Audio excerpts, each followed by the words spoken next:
Alors avant de nous lancer dans le vif de la discussion, Christine Balaguet va nous présenter son analyse des centaines de contributions qui ont été postées sur la plateforme collaborative lancée par la FEVAD avec FanVoice pour imaginer l'expérience e-commerce idéale. Et beaucoup de ces suggestions évoquaient la livraison et le dernier kilomètre. Donc Christine, je vous laisse nous expliquer ce qu'ont suggéré les cyberacheteurs. Merci. Donc, je vais vous présenter FanVoice. FanVoice, c'est issu d'un projet d'open innovation entre un certain nombre d'entreprises, Alfstore, Temis et Defixio, qui sont des entreprises de technologie, des grands acteurs, Citroën, Altior, et puis l'Institut Mintelecom, auquel j'appartiens, qui est un institut de recherche. Alors, qu'est-ce qu'on a fait dans FanVoice? On a créé une plateforme de crowd innovation. Qu'est-ce que c'est que la crowd innovation? Ce sont des individus qui vont venir sur la plateforme fournir des idées de nouveaux produits et de nouveaux services. Qu'est-ce qu'on a de différent des plateformes existantes? C'est que c'est plus rapide, plus précis, plus international. À gauche, vous avez le fait qu'on a travaillé sur un modèle particulier. La plupart des plateformes existantes sont des plateformes de compétition. On reward les gens pour qu'ils soient engagés et qu'ils génèrent des idées. On a travaillé sur un modèle innovant de coopétition et évidemment sur des leviers e-marketing de CRM, en particulier autour de la gamification. On traite aussi de manière scientifique, avec du big data, les idées. Lorsqu'on se retrouve avec 10 000 idées à traiter, il faut bien des technologies big data de text mining et d'évaluation aussi de l'idée innovante. Et enfin, on a également des tableaux de bord, Smart Data, pour avoir une compréhension plus claire des idées.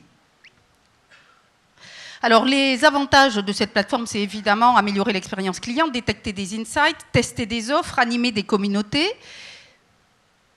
Et l'opportunité d'utiliser FanVoice, elle peut se faire à différents niveaux de l'innovation. Au niveau études, très amont, on est au niveau de l'idéation. On n'a pas d'idée de nouveaux produits et donc on va détecter de nouvelles idées. Ça peut être également utilisé au niveau de la conception. On est là dans une démarche de co-création avec les consommateurs. On peut aussi utiliser FanVoice en phase de bêta-test. Donc là, on est sur des pré-tests de produits ou de services. On a ensuite deux autres phases à partir du lancement qui peuvent être la promotion, c'est-à-dire l'acquisition de clients, et utiliser FanVoice aussi pour faire de la fidélisation et donc de la rétention. Donc c'est un dispositif clé en main qui peut se faire monocampagne sur 3 mois. On l'a fait par exemple avec Tiloli sur des pochettes iPad que vous voyez à gauche. Et ensuite une deuxième offre sur du multicampagne où là effectivement on peut faire plusieurs campagnes durant la même année. Alors l'objectif d'aujourd'hui, c'est de vous présenter les résultats d'une étude que l'on a fait sur cette plateforme FanVoice sur la question de la livraison et sur la question plus générale de l'expérience e-commerce idéale. Donc là, l'objectif, c'était d'identifier toutes les tendances sur ce que les internautes aimeraient améliorer dans leur expérience e-commerce, avec deux phases. Une première phase qui est la simplification des achats, donc l'utilisation du site web, et une deuxième phase qui est l'amélioration de la livraison. Les résultats que je vous présente aujourd'hui concernent la deuxième phase qui est l'amélioration de la livraison. Alors sur cette plateforme, en collaboration donc avec la FEVAD, on a eu 518 participants, donc plutôt des urbains, plutôt des acheteurs très fréquents, qui ont fait 6700 visites. Et donc on a récolté en très peu de temps 683 idées et commentaires et 710 likes. Les grandes thématiques, on a donc une première thématique avant l'achat que je ne vais pas vous détailler plus puisqu'elle le sera prochainement. Donc on avait 3 grands sujets, l'aide à l'achat, le paiement, la recherche. Et on avait une deuxième thématique donc, concernant la livraison. Et là vous allez voir que les consommateurs nous ont parlé de qualité de livraison, de service, de mode de livraison. Et je vais vous détailler beaucoup plus ces résultats. Alors sur la livraison et la logistique, de manière plus précise, qu'est-ce que nous ont dit ces fameux participants? Ils nous ont dit, voilà, nous, on aimerait avoir des améliorations sur les horaires, sur le suivi de la livraison, sur les modes de livraison, sur les transporteurs, sur les retours. Et un certain nombre d'idées ont émergé également que l'on a regroupées autour des services premium. Donc ce que l'on voit ici, c'est que toutes ces catégories d'idées, eh bien, elles concernent depuis l'achat sur le site jusqu'au service après-vente et qui va très loin puisqu'on est jusqu'au retour. Premier élément sur les horaires. Alors évidemment, là, il n'y a rien de nouveau, mais c'est quand même dit par les participants. On aimerait bien avoir des horaires de livraison en dehors des horaires traditionnels, c'est-à-dire le soir, et le soir c'est jusqu'à minuit, le week-end, en dehors des horaires de bureau, avoir des créneaux horaires qui soient plus précis, c'est-à-dire moins de 2 heures. Sur la question du suivi de la livraison, ce qui est ressorti dans les idées qui ont émergé de la plateforme, c'est vraiment la suivi de la commande en temps réel via le site web, mais beaucoup via application mobile. Certains suggèrent d'utiliser évidemment du GPS ou des cartes RFID pour suivre les colis. Et puis des échanges, évidemment, pour être au courant de ce qui se passe avec les produits, notamment des notifications de retard de livraison, plus spécifiquement lorsqu'on s'approche de la livraison en SMS, livraison immédiate. Et enfin, on voit à droite aussi, plusieurs idées ont émergé autour du fait qu'il fallait une meilleure connexion au livreur. Il faut pouvoir le géolocaliser. Certaines idées disent qu'il faut avoir une formation sur le livreur à 50 km, à 30 km, à 10 km. Donc, avoir un suivi de la livraison en temps réel, régulier, une connexion au livreur. La plupart des contributions ont porté sur les modes de livraison, ce qui ne doit pas vous étonner. Et on a essayé de regrouper ces idées selon un certain nombre de thèmes. Ce qui ressort à gauche, d'abord, c'est un premier thème autour, et on va en parler dans la table ronde, de l'immédiateté, c'est-à-dire des modèles de click and collect. On veut effectivement cliquer, mais recevoir très vite le produit, avec également des retraits express 24/24, 7 jours sur 7. Deuxième proposition et famille de propositions, c'est imaginer de nouveaux lieux de livraison. Alors ces lieux de livraison, beaucoup de participants ont évidemment souligné le drive, mais le drive, c'est dans leur proposition le fait d'organiser dans les villes des drives qui seraient mutualisés.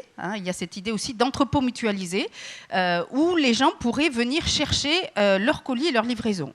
Deuxième élément, toujours dans ces lieux de livraison, ce qui se fait dans certains cas, aller sur des lieux particuliers, notamment livrer au travail, sur le chemin des écoles, sur les parkings, donc sur le trajet de l'individu.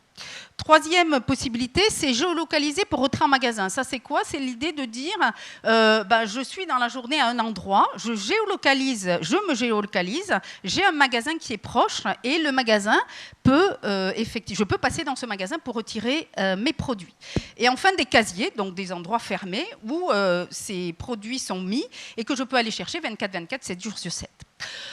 Troisième élément dans les modes de livraison, les réseaux de voisins. Les réseaux de voisins, ça concerne l'économie collaborative qu'on voit émerger. Donc l'idée, évidemment, d'avoir des relais particuliers, des livraisons par les voisins ou d'une livraison mutualisée dans une zone donnée.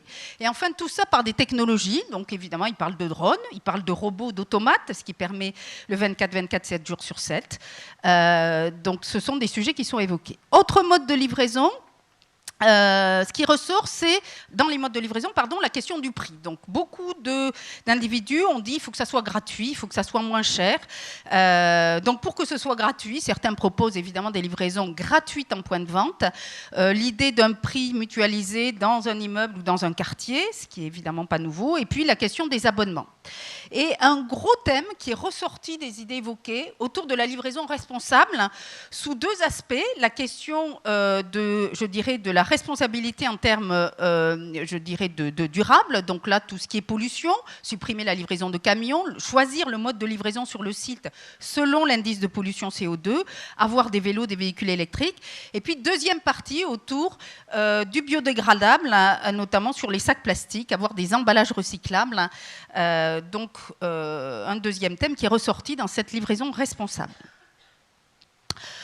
Autre thématique, le transporteur. Ce qui est ressorti dans cette étude, c'est le fait que les gens aimeraient bien avoir un choix de transporteur lors de leur achat, c'est-à-dire qu'ils puissent avoir différentes possibilités.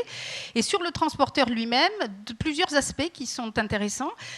Évidemment, la notion de respect des délais de l'horaire qui est ressortie, donc visiblement, ça n'est pas toujours le cas. Et puis, des notions autour de la sécurité et de la confiance. Comment on peut avoir une plus grande confiance dans le transporteur. Et là, ont émergé un certain nombre d'idées autour de la possibilité, via la géolocalisation, via une appli mobile, d'identifier le livreur, de savoir vraiment qui c'est, y compris donc de manière individuelle, non pas l'entreprise qui livre, mais le livreur qui va arriver chez soi. Sur les retours, enfin, eh bien, sur les retours, beaucoup d'idées, mais toujours les mêmes. L'idée vraiment qui ressort, c'est comment on peut avoir un système très simple, très pratique pour faire des retours. Donc il y a eu beaucoup d'idées autour de ça, en nombre, mais toujours autour des mêmes thèmes. Donc les solutions, c'est soit la boîte aux lettres, mais certains disent du coup il faut agrandir nos boîtes aux lettres, avoir des retours qui sont gratuits si on passe par les magasins, et puis la notion de casier qui ressort, cette idée qui était ressortie tout à l'heure dans les modes de livraison ressort aussi pour les retours, puisque ça faciliterait les retours. Voilà, dernier élément sur les services premium. Donc là, c'est intéressant. Les gens sont prêts à payer plus cher pour avoir des services premium. Alors là, plein d'idées qui sont ressorties. J'en ai sélectionné quelques-unes. Des colis sur mesure, des emballages personnels, une livraison. J'aimais bien cette idée adaptative. Vous savez qu'on parle beaucoup d'adaptive learning, par exemple. Bon, aussi dans la livraison, on voit la livraison adaptative, c'est-à-dire on va s'adapter en fonction du besoin de la personne, notamment lorsqu'on veut partir de chez soi. Des services de rangement pour des personnes à mobilité réduite, handicapées, femmes enceintes. Alors, je m'excuse, on a mis les femmes enceintes dans les personnes à mobilité réduite, mais c'était l'idée qui était ressortie. Les personnes âgées, pouvoir livrer n'importe où, et puis quelques extras. Voilà, quand on livre, s'il y a des livraisons le dimanche, eh bien, il faut qu'il y ait le croissant, et également des cadeaux aléatoires, des effets surprises. Donc là, les gens sont prêts à payer plus cher. Je vais m'arrêter là, puisque dans cette étude, donc, je ne vous parle que des idées qui sont ressorties autour de la livraison. Il y a une deuxième partie de cette étude dont je vous ai parlé tout à l'heure qui concerne l'avant-achat, dont les résultats et tous les détails vous seront présentés au salon e-commerce donc 2015 en septembre. Merci de votre attention et merci aux participants de l'étude. Merci beaucoup, Christine. Alors, avant de vous faire réagir à ces suggestions des internautes, pour fixer les idées rapidement, Stéphane Tomzak, est-ce que vous pouvez d'abord nous donner une idée de la répartition des principales options de livraison qui sont choisies actuellement par les cyberacheteurs ? Aujourd'hui, effectivement, ça marche. Ouais. C'est relativement variable en fonction de est-ce qu'on est dans le B2C ou B2B, évidemment les catégories de produits que vous vendez sur vos sites, ou est-ce que si vous avez des magasins ou pas, mais dans les ordres de grandeur. Aujourd'hui, la livraison à domicile pèse la moitié des livraisons. Tout ce qui est livraison hors domicile type relais, bureau de poste, consigne qui commence à émerger. En France, c'est un tiers. Les casiers, voilà. Ouais. C'est un tiers. Et on a aujourd'hui une nouvelle catégorie qui a démarré de quasiment zéro il y a 2 ans, qui est en très forte croissance, qui est le click and collect. Donc c'est là où effectivement qui s'applique aux retailers qui ont un parc de magasins qui aujourd'hui pèse on va dire 10% dans les grandes masses, et le reste étant l'express. Voilà. Donc le tout, 10% l'express. Exactement, le tout pour à peu près 450 millions de colis à peu près en France. Ce qui est beaucoup déjà, on peut tous se féliciter de ce résultat, mais qui est aujourd'hui la moitié de ce qui se fait au Royaume-Uni pour un pays avec une population équivalente, donc il y a encore une grosse marge de progrès collective. Entendu, merci. Alors d'abord, je me tourne vers le marchand de ce panel pour lui demander une première réaction aux contributions des internautes. Qu'est-ce que vous retenez de toutes ces idées ? Est-ce que c'est la livraison chez le voisin, la livraison responsable, les services premium et tout ça, est-ce que ça vous paraît farfelu, faisable, ça existe déjà ? En fait, je pense qu'il n'y a pas de grande surprise pour tout le monde sur ce qu'on a vu. Même maintenant, ce qu'on ressent, c'est cette grande exigence du client. Finalement, il faut réussir à quasiment tout faire. Je pense que beaucoup d'entre nous avons déjà fait une partie du chemin, donc il y a déjà beaucoup de mises à disposition qui sont vues là, qui sont déjà proposées par beaucoup de retailers, mais il faut qu'on aille beaucoup plus loin, et en fait c'est probablement juste déjà une dette pour beaucoup de nos clients, sauf que c'est une exigence très forte pour nous retailers, et qu'avant de faire ça, eh bien, on n'a pas de baguette magique, donc il faut faire ça étape par étape, et donc privilégier les mises à disposition qui nous paraissent les plus prioritaires. Donc nous, par exemple, on a démarré le click and collect et ça fonctionne très bien. On est sur des taux bien supérieurs à ce que vous citiez. Tant mieux pour nous, on est à 50% pour vous dire, donc entre la commande en ligne et le retrait en magasin en non alimentaire. Mais nous, on a aussi la particularité de faire toutes les catégories. Et donc sur l'alimentaire, par exemple, ce qui est demandé par nos clients, ce n'est pas le click and collect, si ce n'est par le drive, bien sûr. Et en fait, ce qu'ils nous demandent, c'est de les livrer à domicile sur des slots extrêmement précis. Et ça les oblige à être chez eux, donc ils sont très exigeants.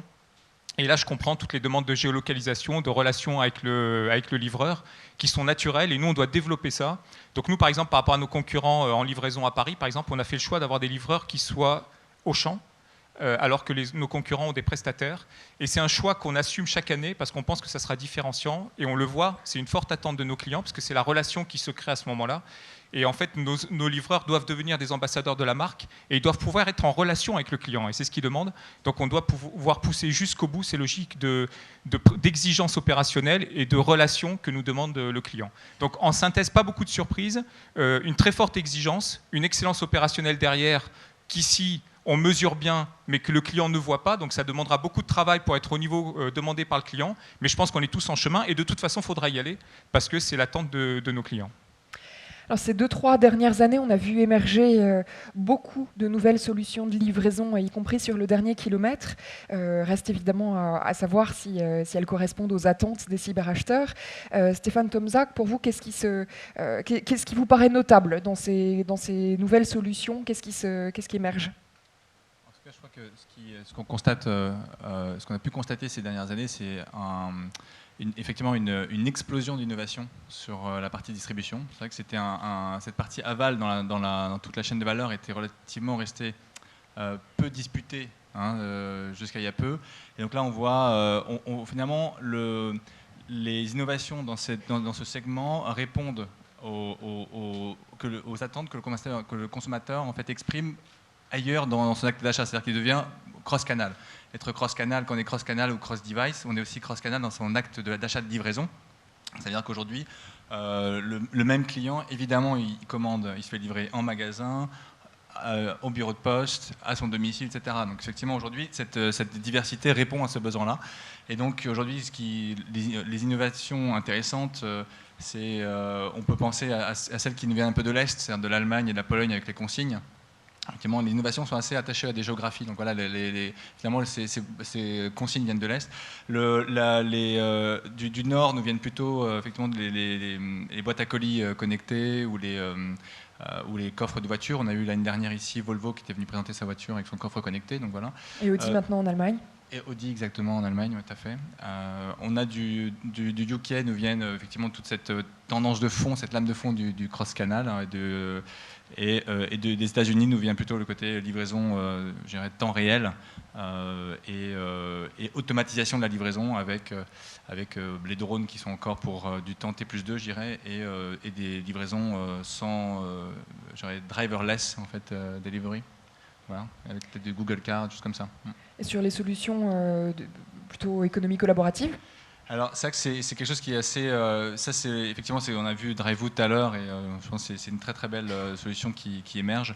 Aujourd'hui, c'est vrai que les deux tendances, on va dire, qui commencent à marquer le paysage aujourd'hui, après, difficile de prévoir qu'est-ce qui va se pérenniser de ce qui ne va pas pérenniser, mais la partie collaboration répond, je pense, aux attentes qu'on a pu voir dans votre présentation, et la partie aussi Ship from Store, c'est-à-dire la livraison depuis le magasin local qu'aujourd'hui Colliweb représente ici. Donc le fait de mettre le magasin au centre de l'acte de la livraison, finalement, voilà, les deux, qui d'ailleurs sont compatibles, sont peut-être, selon moi, peut-être le next big thing en fait en dernier kilomètre. D'accord. Christine Balaguet, vous qui travaillez sur l'adoption des nouveaux services par le consommateur, qu'est-ce que ça vous inspire, ces nouveaux modes de livraison, et notamment sur le dernier kilomètre, à partir du magasin pour accélérer les délais et diminuer les coûts? Oui, moi je voudrais dire deux choses. La première, c'est que souvent dans le domaine du numérique, on va chercher des idées à l'extérieur, dans d'autres pays. Vous avez cité effectivement le nord de l'Europe, les États-Unis, ça peut être l'Asie, etc., etc. Effectivement, vous avez dit finalement, il n'y a rien de nouveau dans cette étude-là. La plupart des idées, on les connaît. Ce que je veux juste dire, c'est la voix du consommateur, en fait, que je représente un peu via FanVoice aujourd'hui. Finalement, on s'aperçoit que si on n'avait pas besoin d'aller regarder des modèles ailleurs, il suffit d'interroger les gens. Et aujourd'hui, avec le crowd, on peut interroger beaucoup de gens avec une génération d'idées qui est considérable en termes de nombre d'idées, et on peut aller beaucoup plus vite sur l'innovation. Donc, ce que je pense, c'est qu'il y a effectivement des services aujourd'hui qui existent, qui améliorent le dernier kilomètre, mais qu'on peut être dans une approche encore plus forte sur ce sujet comme sur d'autres, dans une approche vraiment de co-création avec le consommateur. Et cette étude, elle me semblait intéressante parce qu'effectivement, et vous l'avez dit, sur ce dernier kilomètre, on n'y avait pas trop pensé jusqu'à récemment dans le domaine du e-commerce. Et on voit bien que finalement, tout ce qui est développé, c'est ce que nous disent effectivement les gens. Mais s'ils nous le disent, ça veut dire qu'ils perçoivent que ça n'est pas fait. Donc voilà, ça c'est le premier élément. Après, le deuxième élément sur la question que vous posez, sur le digital est en train évidemment de se révolutionner avec les objets connectés, avec de nouveaux produits et services à inventer. Et probablement qu'effectivement, demain, on ne sera plus du tout sur les mêmes services et sur les mêmes produits. Et pour être extrêmement disruptif, je pense que la disruption de services et la nouvelle idée de service, elle viendra du crowd. Elle viendra probablement dans la zone aussi d'économie collaborative, c'est-à-dire on a une capacité d'agir des gens avec les technologies qui est de plus en plus forte. Et aujourd'hui, si les entreprises, on le voit bien et on le voit bien aussi avec Drivoo, si les entreprises ne proposent pas des solutions, eh bien les consommateurs vont en développer. Alors, Rémi Langagne, je rappelle que Colliweb a développé une techno qui vous permet de sélectionner en temps réel dans votre marketplace le meilleur transporteur ou coursier pour garantir une livraison en moins de 2 heures ou sur rendez-vous. Alors, la livraison le jour même, c'est en plein boom aux États-Unis. On voit beaucoup d'acteurs se positionner là-dessus et ça inquiète évidemment beaucoup les marchands français parce que c'est compliqué à organiser et ça coûte cher. Est-ce qu'on voit la même attente émerger chez les consommateurs français? Alors, c'est vrai que c'est une vraie question et je vais juste rebondir sur les 2 points aussi de toutes ces innovations. Ça va amener à la réponse à la question. Sur toutes ces innovations, ça répond à un vrai cas d'usage, enfin à plusieurs cas d'usage pour les consommateurs. Et finalement, l'idéal pour le consommateur et ce qu'on cherche à faire avec Colliweb, c'est de répondre à cette fameuse question de dire on vous livre où je veux, quand je veux. Et donc on est aujourd'hui sur plein de cas d'usage, plein de technologies, plein d'innovations qui vont être liées fortement à la volonté des enseignes de le mettre au cœur de leur stratégie. Et aujourd'hui, je crois qu'il y a une vraie différence entre les États-Unis et la France notamment, mais même au Royaume-Uni qui sont bien avancés sur le sujet.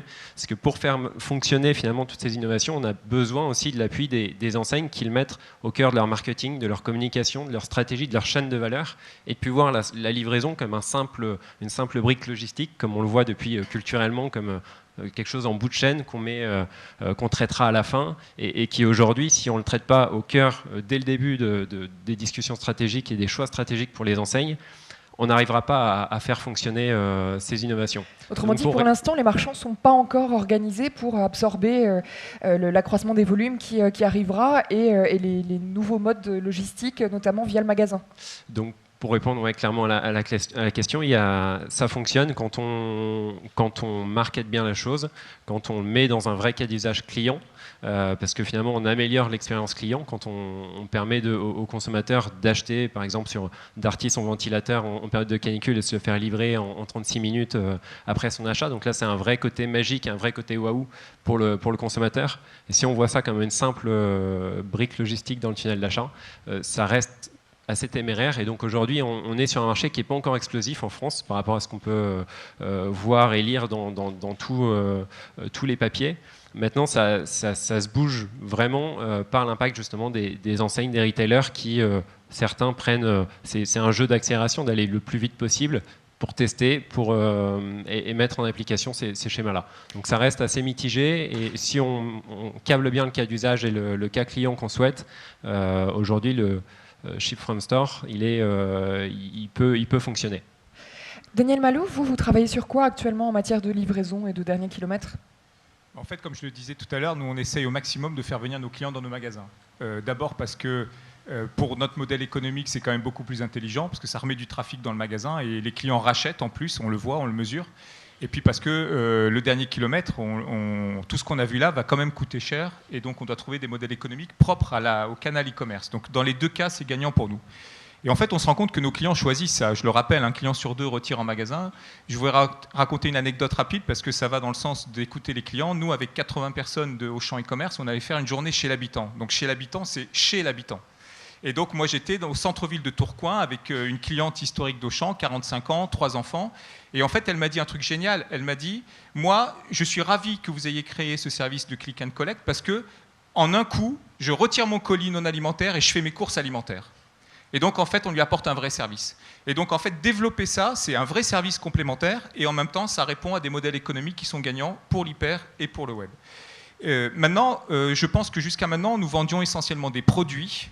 Et on l'a vu depuis ce matin, on ne pourra pas s'arrêter là. Donc, nous, retailers, il va falloir qu'on vende des produits et des services et avoir probablement même des logiques de tarification produits-services. Et donc, là-dessus, je pense qu'on sera très offensif et tous les retailers le sont déjà, mais le seront encore plus. Et donc, les services qu'on voit de shipping depuis les magasins, c'est sûr qu'on va les développer parce qu'on a une chance inouïe, c'est d'avoir en géolocalisation, finalement, la marchandise au plus proche de nos clients. Donc, on va certainement pousser la géolocalisation, très certainement utiliser l'actif magasin qui est fantastique, très certainement utiliser les stocks magasins, pas que pour vendre quand le client vient en magasin, mais aussi pour le servir, soit en retrait en 1 heure. Donc on a aussi développé ce service-là. Donc on peut réserver aujourd'hui chez Auchan sur les produits high-tech, on réserve et on peut retirer 1 heure après. Donc c'est une façon de mettre à disposition différemment, soit éventuellement pour livrer jusqu'au client. Il y a bien évidemment des modèles économiques à trouver, mais il faudra bien qu'on les trouve si c'est quelque chose qui se développe fort.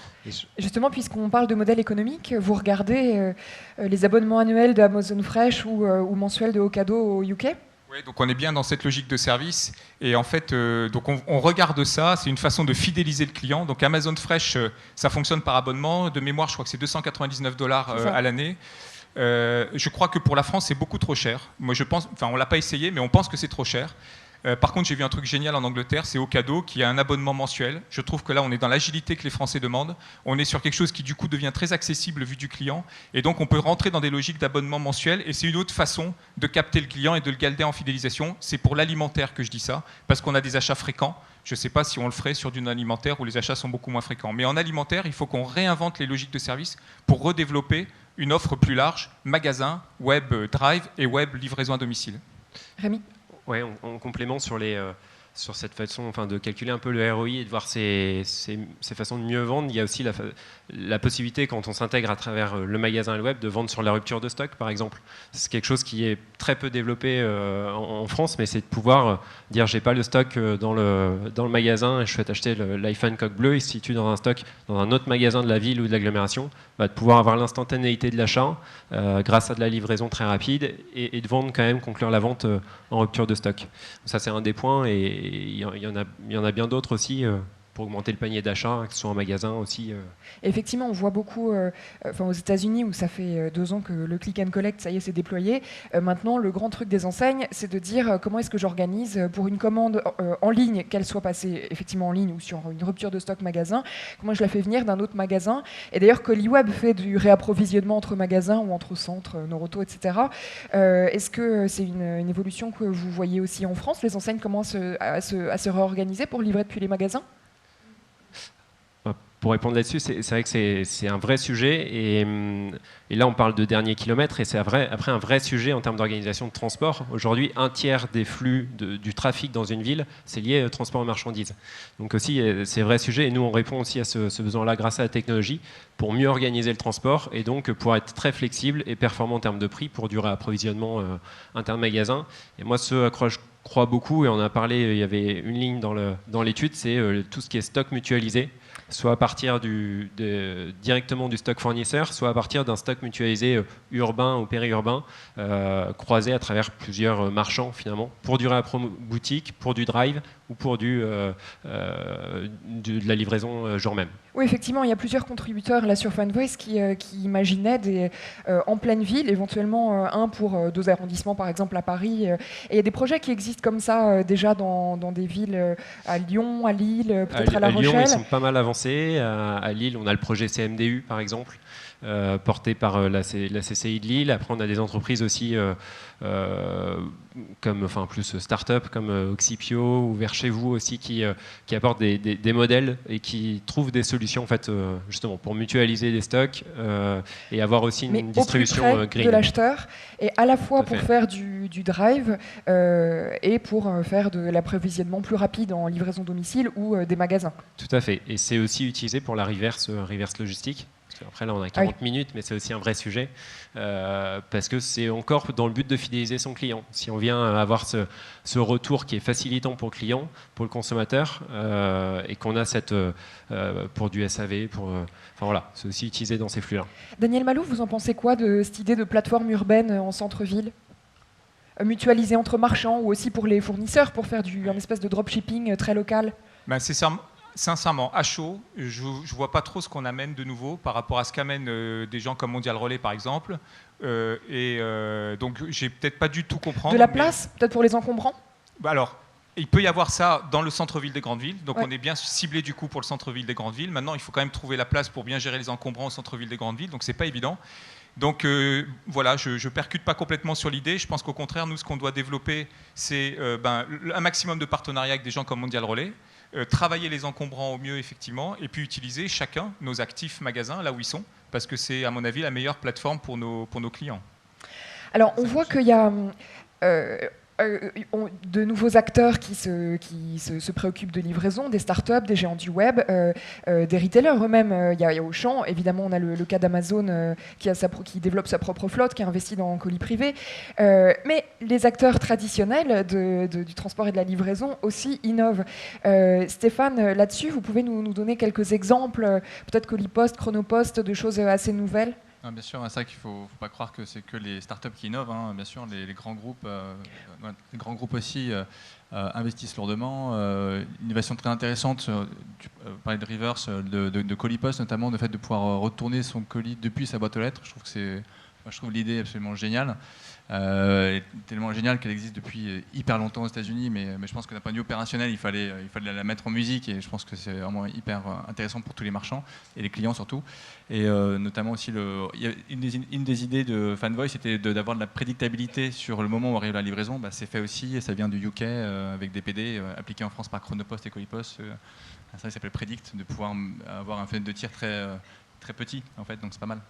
Et qui permet de reprogrammer aussi les livraisons. Exactement, ce qui permet après effectivement d'affiner le lieu ou l'heure. Voilà. Il y a un type d'acteur aussi qui doit innover, on n'en parle pas, mais c'est les villes, justement, parce que aujourd'hui, et nous à la FEVAD, on est en dialogue de plus en plus resserré avec les villes, justement, pour accompagner le développement du e-commerce, notamment par le biais de notre nouvel observatoire de la logistique. On va pouvoir mieux mesurer en fait l'impact du e-commerce sur le territoire. Très bien, et ça on le saura donc à Paris Retail Week en septembre. Alors pour clore cette session, parce qu'il ne nous reste plus que 5 minutes, je voudrais demander à chacun d'entre vous, parmi toutes les nouvelles solutions dont on a parlé ou pas d'ailleurs, quelles sont celles qui, d'après vous, resteront, sans forcément les nommer spécifiquement, mais sur quels critères, quels sont les critères qui feront qu'elles resteront ou pas? Je vais être très basique, je pense qu'en fait elles resteront si elles servent le client.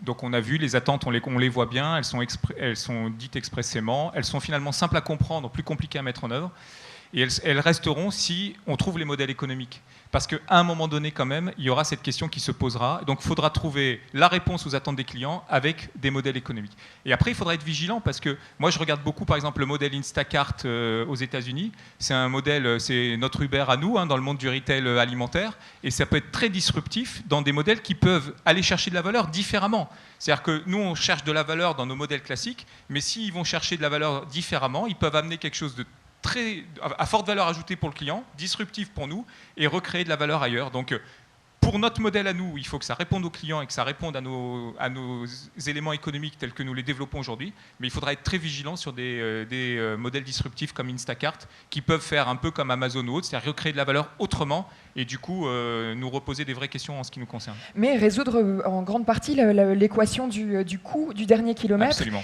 Et d'ailleurs, c'est pour ça que Walgreens aux États-Unis a un partenariat avec TaskRabbit, puisqu'il confie à la foule la livraison. Et ça, c'est une très bonne chose, et pour le client et pour le retailer qui peut proposer ce service sans que ça lui coûte grand-chose. Donc on va faire un scoop, on va faire nous un partenariat avec Instacart à Paris. Ça Super. peut être bien ça. Très bien. Est-ce que vous avez quelque chose à ajouter sur cette idée de lesquels resteront selon quels critères, Stéphane? C'est vrai que je vais être encore plus basique que toi, Daniel. Je pense qu'effectivement, ce qui va marcher, c'est ce qui sera le moins cher pour le client. Voilà, c'est vrai qu'on voit bien qu'il y a... Ils sont quand même prêts à payer pour des services premium, donc c'est pas... Je suis toujours un peu, voilà, exactement. Je suis toujours un peu vigilant entre le comportemental et le déclaratif. Les clients effectivement disent vouloir acheter quelque chose, finalement en prennent une autre. Effectivement, sont quand même très drivés par le coût encore aujourd'hui. Et c'est bien ça le problème dans la livraison, c'est que le consommateur ne valorise absolument pas la livraison. Et même moi, quand il y a une étude récemment qui montrait que pour les consommateurs, la livraison, c'était une prise de tête pour 81% des clients. Une prise de tête, ça veut dire que limite à à nous, enfin retailers, de payer les clients pour le dommage qu'on génère. Donc c'est vrai que ce chiffre-là, je pense qu'il est très inquiétant pour le monde de la livraison, parce que c'est vrai que ça, Raphaël Enthoven en parlait tout à l'heure sur la partie taxi, c'est le prémisse du cocktail pré-ubérisation. D'accord. Rémi, comme on parle beaucoup du coût et du prix pour le client, je crois que vous travaillez forcément sur l'impact du prix sur la décision de se faire livrer en 2 heures ou pas, pour schématiser. Et vous arrivez à quelle conclusion ? Alors c'est très fortement lié par rapport au cas d'usage encore et à la façon dont c'est marketé. Aujourd'hui, le premier indicateur, c'est à peu près 10% du prix du panier qui est prêt à accepter avec un prix plafond. Mais grosso modo, si on prend un panier à 80-90 euros, il y a 8 euros qui sont prêts à être mis pour une livraison sans stress. Et là, nous, notre mission, elle est vraiment portée dessus. C'est ce à quoi je crois beaucoup sur les innovations dans le futur. Je prêche un peu ma paroisse, hein, mais c'est de dire, voilà, on a une livraison qui est complètement fluide pour le consommateur, lui apporter soit la solution d'immédiateté, soit celle de flexibilité.